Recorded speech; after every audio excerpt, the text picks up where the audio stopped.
Here's a question I want you to actually sit with. How sure are you, really sure, that when your dog falls asleep, the lights just go out? That there's nothing in there? No pictures, no story, just a warm, furry little machine waiting to wake up and want breakfast. Because we say it all the time, don't we? He's just sleeping. She's just twitching. We say it like we know. But watch a sleeping dog sometime. Really watch. The paws start to paddle, the lip curls, there's a muffled little boof, a bark that never quite makes it out. The eyes are flicking fast under the lids like they're following something. Following what? That's the whole question tonight, and I'll be honest with you up front. The answer is stranger and warmer than you're expecting. Science cannot ask a dog what it saw, but it can measure the sleeping brain and test whether waking experience comes back online. That is not the same as reading a dream. It is the closest window we have, and once you see what comes through it, you may never look at that sleeping body on the floor the same way again. Here's why this matters more than a cute fact about dogs. We've always told ourselves a quiet little story that the inner world, the private movie theater in your head, is the human thing, the thing that makes us, us. Animals eat, sleep, run on instinct, lights on, lights off. So if it turns out a dog has a dream, a real one, with a place in it, and things happening, then that lonely little line we drew between us and them wasn't a wall at all. It was a smudge, and it's fading. Stay with me. This one goes somewhere good. Let's build this properly, one brick at a time. Brick 1. When an adult human sleeps, REM returns in cycles, roughly 90 minutes apart. Vivid dreaming is strongly associated with this stage, although dreams can occur outside REM too. Your eyes dart behind your lids, your brain is highly active, but most skeletal muscles, their output is strongly inhibited, not perfectly frozen, which is why little twitches can still break through. Think of it as nature's safety brake. Now brick 2. REM sleep isn't uniquely human. Dogs have measurable REM sleep. So do cats, rats, horses, and elephants, although the timing and amount differ by species. Similar sleep physiology makes dreaming plausible. It does not by itself tell us what any animal experiences. Okay, you might say, but having the equipment isn't the same as using it. Fair.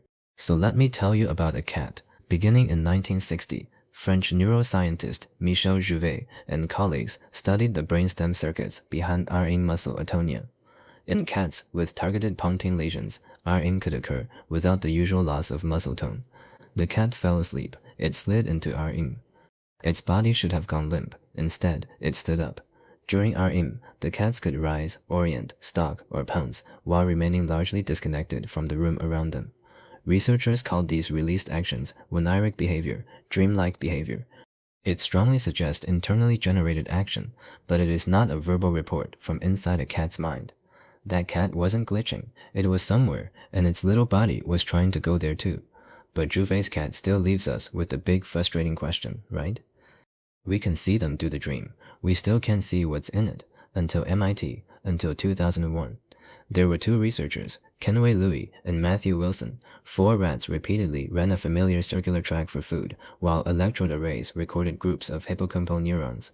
During the run, different hippocampal place cells were active at different locations, producing a long, ordered population pattern, a little melody, a fingerprint made of neurons. They recorded that waking pattern. Then the rats went to sleep, and the scientists just watched the brain.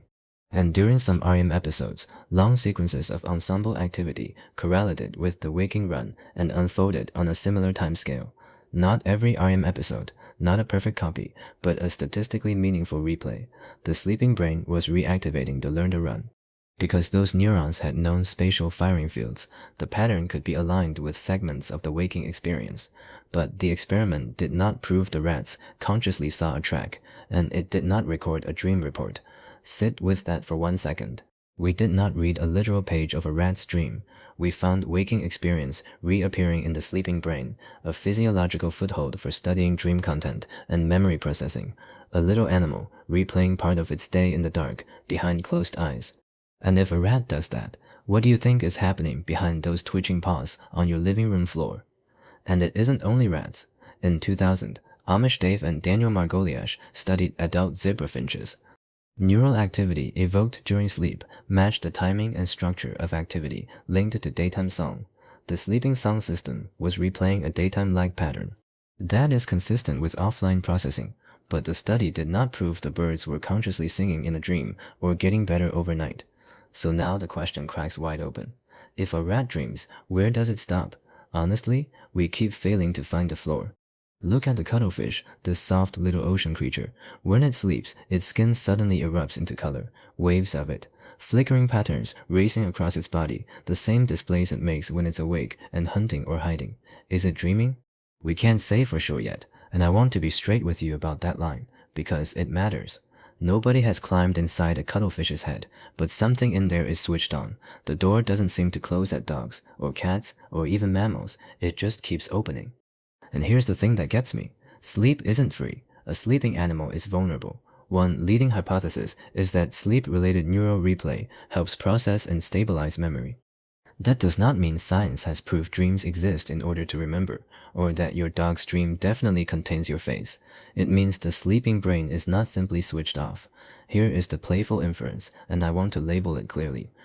Psychologist and dog writer Stanley Coren has suggested that dogs may replay dog-typical activities, perhaps even familiar working behaviors. So you can imagine a pointer indicating a dream bird, a retriever mouthing a phantom ball, or a terrier digging the world's most important imaginary hole. Charming? Yes. Directly demonstrated in dreaming dogs? No. And here's where it stops being a science fact and starts being personal. Imagine a rescue dog arriving from somewhere frightening. At first, its sleep is fragmented. Every sound brings it upright. Stress and hypervigilance can disrupt rest. This is an illustrative scene, not a documented individual case. And then, over time, the soft bed, the full bowl, and the person who keeps coming back allow longer, calmer sleep. Its paws begin to twitch. We cannot know the content. We can only say that a safer routine can support better rest and choose the gentlest interpretation. Nobody can tell you exactly what it's dreaming, but I know which dream I choose to believe it's finally having, the one where it's safe, the one where it's home. So tonight, if there's a small sleeping shape near you, a dog, a cat, some breathing little body curled up in the dark, look at it for a second before you turn off the light.